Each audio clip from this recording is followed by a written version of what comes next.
Good day everyone! Yummy chicken for today's recipe. Ayan, meron tayong 1 kilogram chicken legs, 3 tablespoon white sugar, 2 tablespoon virgin oil, 1 tablespoon garlic, 1 teaspoon salt, 1 teaspoon black pepper, 1 tablespoon soy sauce, and 1 teaspoon paprika. Ayan. So, lulutuin na po natin siya. Tara, samahan niyo po akong magluto. Okay, yan. Ang una, lagay muna natin yung ating sugar. Yan. Tapos, ang gamitin muna natin spatula. Kasi para matunaw yung dito, mahalo natin mabuti yung sugar. Tutunawin po natin siya dyan. Okay, next, ayan, tunaw na yung ating sugar. So, ilalagay na natin itong ating virgin oil. Ayan. Tapos, haluin natin.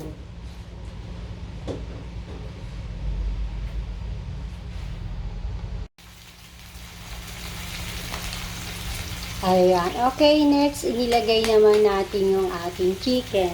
Haluin natin siya. Ayan. Haluin natin hanggang sa parang mag-brown.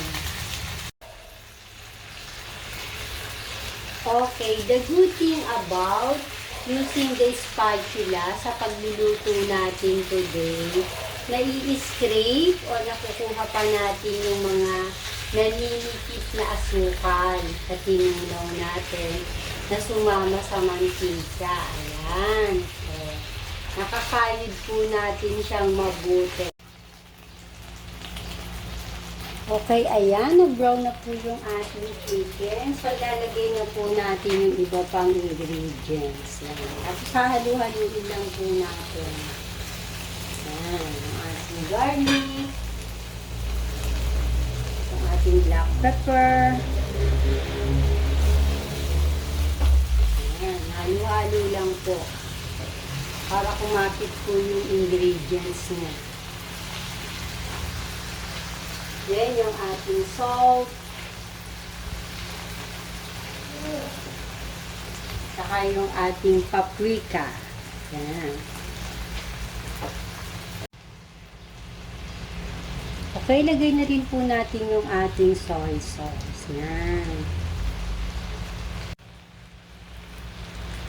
Okay, next, lalagyan natin siya ng 1 cup water. Tatakpan natin siya, pakukuluin. Pakuluin po natin ng 15 minutes hanggang lumambot po yung chicken. Okay, we're almost done. Malambot na po yung ating chicken. Medyo patutuyuin na lang po natin yung ating sauce. Tapos, luto na po siya.